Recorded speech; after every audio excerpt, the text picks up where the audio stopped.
है मन की बात, जो प्रधानमंत्री नरेंद्र मोदी जनता को संबोधित कर रहे हैं मन की बात के थ्रू। और सभी बुराइयों से दूर रखते हैं।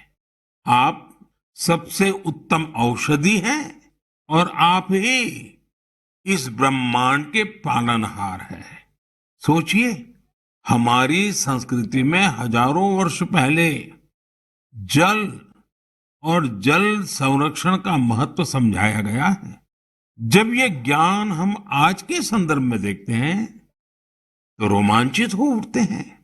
लेकिन जब इसी ज्ञान को देश अपने सामर्थ्य के रूप में स्वीकारता है तो उनकी ताकत अनेक गुना बढ़ जाती है। आपको याद होगा, मन की बात में ही 4 महीने पहले मैंने अमृत सरोवर की बात की थी। उसके बाद अलग अलग जिलों में स्थानीय प्रशासन जुटा, स्वयंसेवी संस्थाएं जुटी और स्थानीय लोग जुटे। देखते ही देखते अमृत सरोवर का निर्माण एक जन आंदोलन बन गया है। जब देश के लिए कुछ करने की भावना हो, अपने कर्तव्यों का एहसास हो, आने वाली पीढ़ियों की चिंता हो, तो सामर्थ्य भी जुड़ता है और संकल्प नेक बन जाता है। मुझे तेलंगाना के वारंगल के एक शानदार प्रयास की जानकारी मिली है। यहाँ एक नई ग्राम पंचायत का गठन हुआ है जिसका नाम है मंगत्या वाल्या थांडा। यह गांव फॉरेस्ट एरिया के करीब है। यहाँ के गांव के पास ही एक ऐसा स्थान था जहाँ मानसून के दौरान काफी पानी इकट्ठा हो जाता था। गांव वालों की पहल पर अब इस स्थान को अमृत सरोवर अभियान के तहत विकसित किया जा रहा है। इस बार मानसून के दौरान हुई बारिश में ये सरोवर पानी से लबालब भर गया है।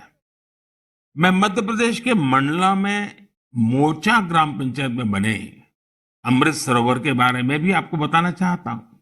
ये अमृत सरोवर कान्हा राष्ट्रीय उद्यान के पास बना है और इससे इस इलाके की सुंदरता को और बढ़ा दिया है।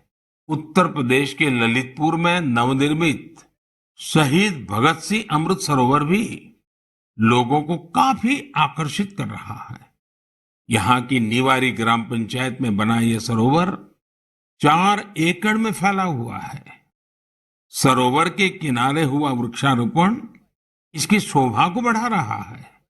सरोवर के पास लगे 35 फीट ऊंचे तिरंगे को देखने के लिए भी दूर दूर से लोग आ रहे हैं।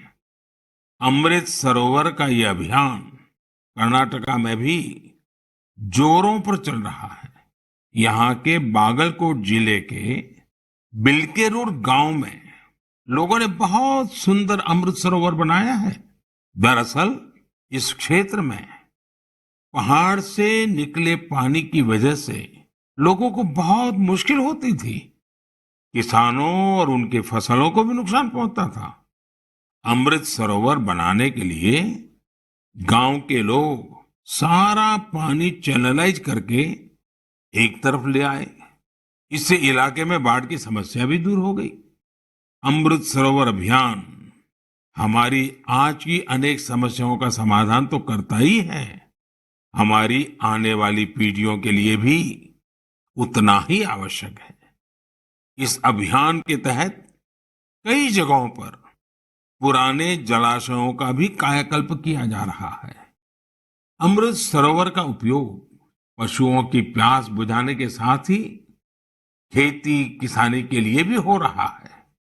इन तालाबों की वजह से आसपास के क्षेत्र आप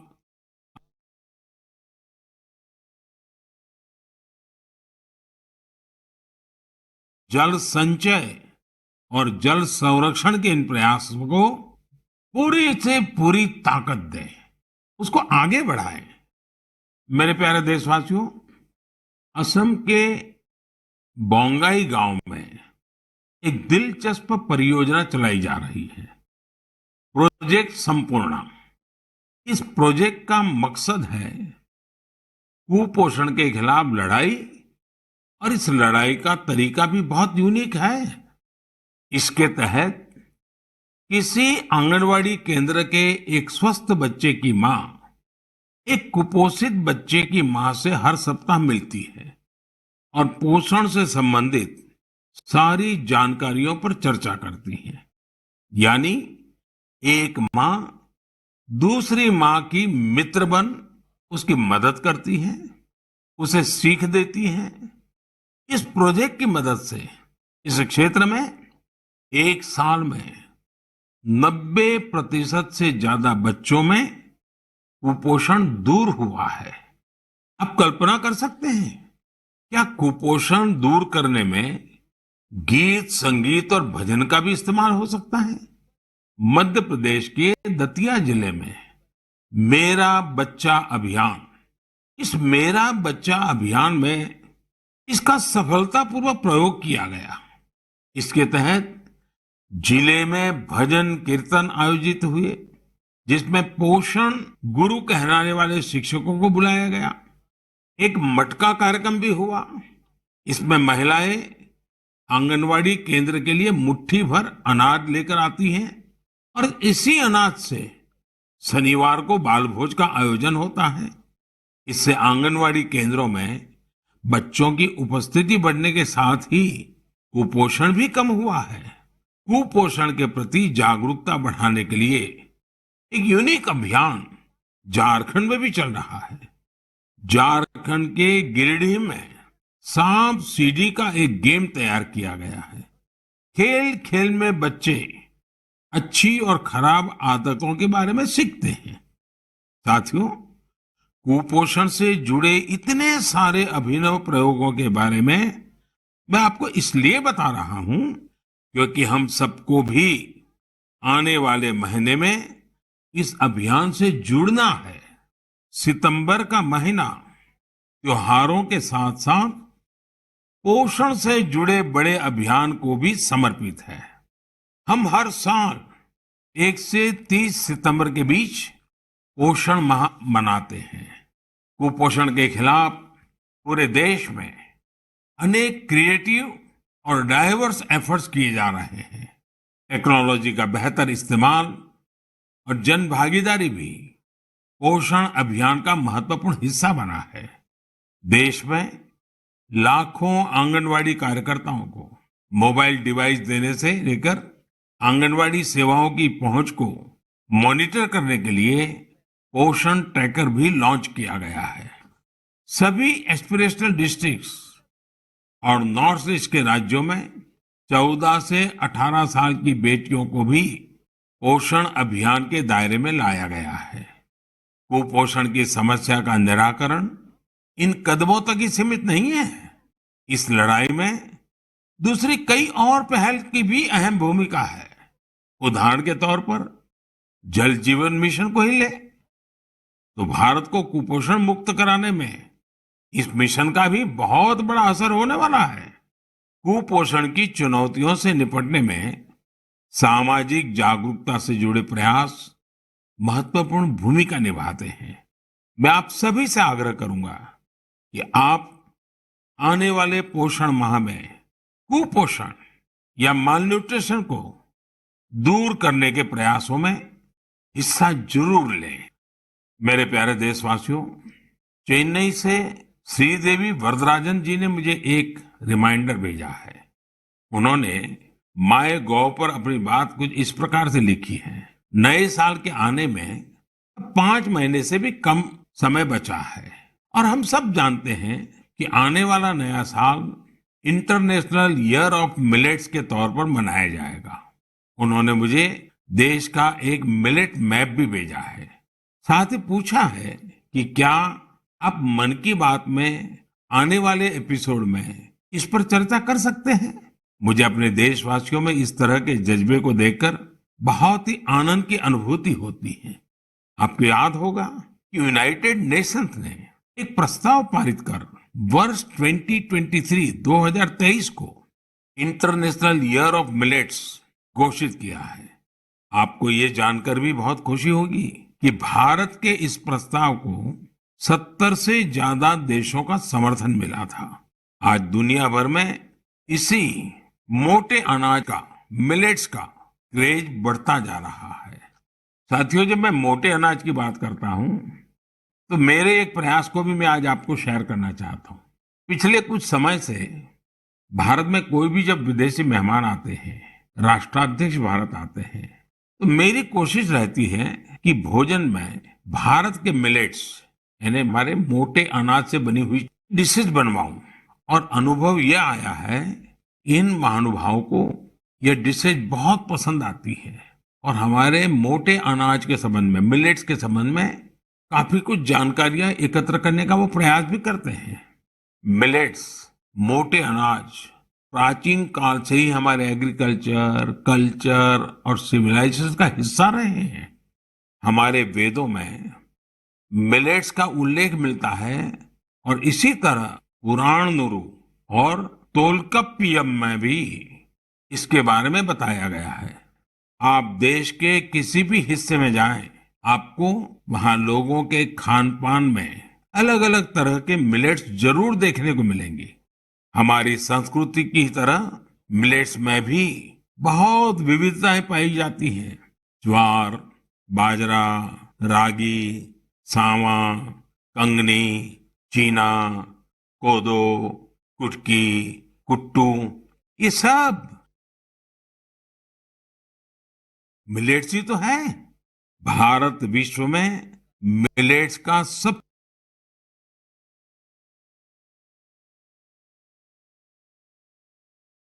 बड़ा उत्पादक देश है। इसलिए इस पहल को सफल बनाने की बड़ी जिम्मेदारी भी हम भारतवासियों के कंधे पर ही है। हम सबको मिलकर इसे जन आंदोलन बनाना है और देश के लोगों में मिलेट्स के प्रति जागरूकता भी बढ़ानी है। और साथियों, आप तो भली बात ही जानते हैं, मिलेट्स किसानों के लिए भी फायदेमंद है और वो भी खास करके छोटे किसानों को। दरअसल बहुत ही कम समय में फसल तैयार हो जाती है और इसमें ज्यादा पानी की आवश्यकता भी नहीं होती है। हमारे छोटे किसानों के लिए तो मिलेट्स विशेष रूप से लाभकारी है।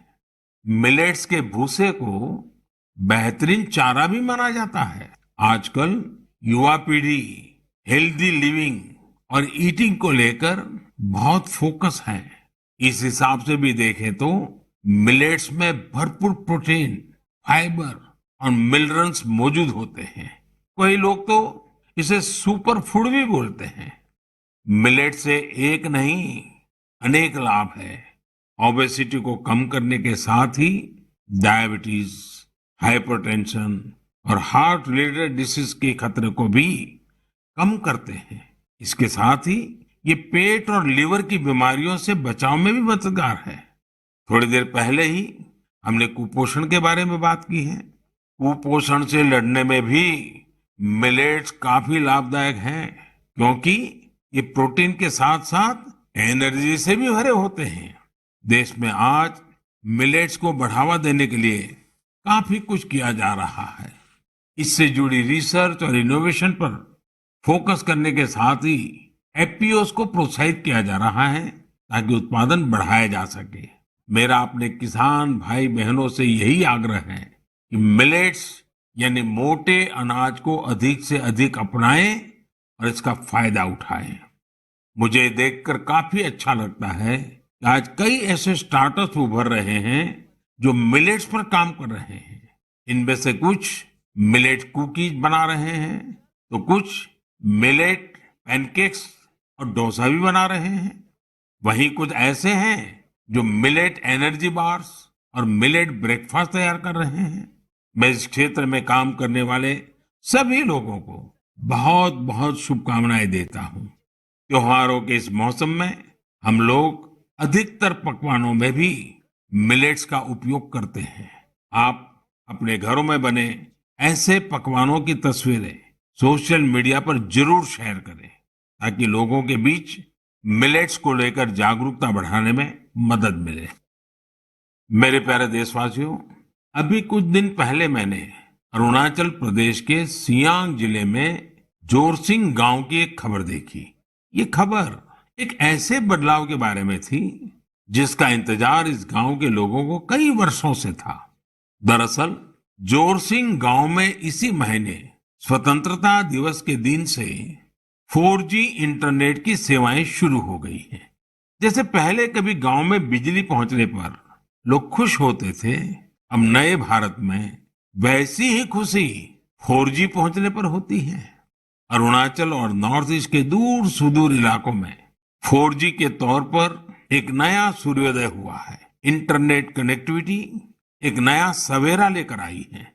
जो सुविधाएं कभी सिर्फ बड़े शहरों में होती थी, वो डिजिटल इंडिया ने गांव-गांव में पहुंचा दी है। इस वजह से देश में नए डिजिटल एंटरप्रेन्योर पैदा हो रहे हैं। राजस्थान के अजमेर जिले के सेठा सिंह रावत जी दर्जी ऑनलाइन ई स्टोर चलाते हैं। आप सोचेंगे ये क्या काम हुआ? दर्जी ऑनलाइन दरअसल सेठा सिंह रावत कोविड के पहले टेलरिंग का काम करते थे। कोविड आया तो रावत जी ने इस चुनौती को मुश्किल नहीं बल्कि अवसर के रूप में लिया। उन्होंने कॉमन सर्विस सेंटर यानी CSC ई स्टोर ज्वाइन किया और ऑनलाइन कामकाज शुरू किया।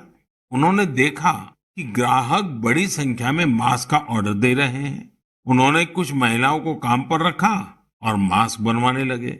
इसके बाद उन्होंने दर्जी ऑनलाइन नाम से अपना ऑनलाइन स्टोर शुरू कर दिया, जिसमें और भी कई तरह से कपड़े वो बनाकर बेचने लगे। आज डिजिटल इंडिया की ताकत से सेठा सिंह जी का काम इतना बढ़ चुका है कि अब उन्हें पूरे देश से ऑर्डर मिलते हैं। सैकड़ों महिलाओं को उन्होंने अपने यहाँ रोजगार दे रखा है। डिजिटल इंडिया ने यूपी के उन्नाव में रहने वाले ओम प्रकाश सिंह जी को भी डिजिटल एंटरप्रेन्योर बना दिया है। उन्होंने अपने गांव में 1000 से ज्यादा ब्रॉडबैंड कनेक्शन स्थापित किए हैं। ओम प्रकाश जी ने अपने कॉमन सर्विस सेंटर के आसपास निशुल्क वाईफाई जोन का भी निर्माण किया है, जिससे जरूरतमंद लोगों की बहुत मदद हो रही है। ओम प्रकाश जी का काम अब इतना बढ़ गया है कि उन्होंने 20 से ज्यादा लोगों को नौकरी पर रख लिया है। ये लोग गांवों के स्कूल, अस्पताल, तहसील ऑफिस और आंगनवाड़ी केंद्रों तक ब्रॉडबैंड कनेक्शन पहुंचा रहे हैं और इसे रोजगार भी प्राप्त कर रहे हैं। कॉमन सर्विस सेंटर की तरह ही गवर्नमेंट ई मार्केट प्लेस यानी जेम पोर्टल पर भी ऐसी कितनी सक्सेस स्टोरी देखने को मिल रही है। साथियों, मुझे गांवों से ऐसे कितने ही संदेश मिलते हैं जो इंटरनेट की वजह से आए बदलावों को मुझसे साझा करते हैं। इंटरनेट ने हमारे युवा साथियों की पढ़ाई और सीखने के तरीकों को ही बदल दिया है। जैसे कि यूपी की गुड़िया सी जब उन्नाव के अमोइया गांव में अपनी ससुराल आई तो उन्हें अपनी पढ़ाई की चिंता हुई, लेकिन भारत नेट ने उनकी इस चिंता का समाधान कर दिया। गुड़िया ने इंटरनेट के जरिए अपनी पढ़ाई को आगे बढ़ाया और अपना ग्रेजुएशन भी पूरा किया। गांव-गांव में ऐसे कितने ही जीवन डिजिटल इंडिया अभियान से नई शक्ति पा रहे हैं। आप मुझे गांवों के डिजिटल एंटरप्रेन्योर के बारे में ज्यादा से ज्यादा लिख करके भेजें और उनकी सक्सेस स्टोरीज को सोशल मीडिया पर भी जरूर साझा करें। मेरे प्यारे देशवासियों, कुछ समय पहले मुझे हिमाचल प्रदेश से मन की बात के एक श्रोता रमेश जी का पत्र मिला। रमेश जी ने अपने पत्र में पहाड़ों की कई खूबियों का जिक्र किया है। उन्होंने लिखा कि पहाड़ों पर बस्तियां भले ही दूर दूर बसती हो, लेकिन लोगों के दिल एक दूसरे के बहुत नजदीक होते हैं। वाकई पहाड़ों पर रहने वाले लोगों के जीवन से हम बहुत कुछ सीख सकते हैं। पहाड़ों की जीवन शैली और संस्कृति से हमें पहला पाठ तो यही मिलता है कि हम परिस्थितियों के दबाव में न आए तो आसानी से उन पर विजय भी प्राप्त कर सकते हैं। और दूसरा, हम कैसे स्थानीय संसाधनों से आत्मनिर्भर बन सकते हैं। जिस पहली सीख का जिक्र मैंने किया, उसका एक सुंदर चित्र इन दिनों स्पीति क्षेत्र में देखने को मिल रहा है। स्पीति एक जनजातीय क्षेत्र है। यहाँ इन दिनों मटर तोड़ने का काम चलता है। पहाड़ी खेतों पर ये एक मेहनत भरा और मुश्किल काम होता है। लेकिन यहाँ गांव की महिलाएं इकट्ठा होकर एक साथ मिलकर एक दूसरे के खेतों से मटर तोड़ती हैं। इस काम के साथ साथ महिलाएं स्थानीय गीत छपरा माझी छपरा ये भी गाती हैं। यानी यहाँ आपसी सहयोग भी लोक परंपरा का एक हिस्सा है। स्पीति में स्थानीय संसाधनों के सदुपयोग का भी बेहतरीन उदाहरण मिलता है। स्पीति में किसान जो गाय पालते हैं उनके तो ये आप सुन रहे थे लाइव प्रधानमंत्री की मन की बात। ये 92वां एपिसोड था। उन्हें कई मुद्दों पर इस पर चर्चा की और आजादी के अमृत महोत्सव को लेकर भी कुछ खास बातें कही।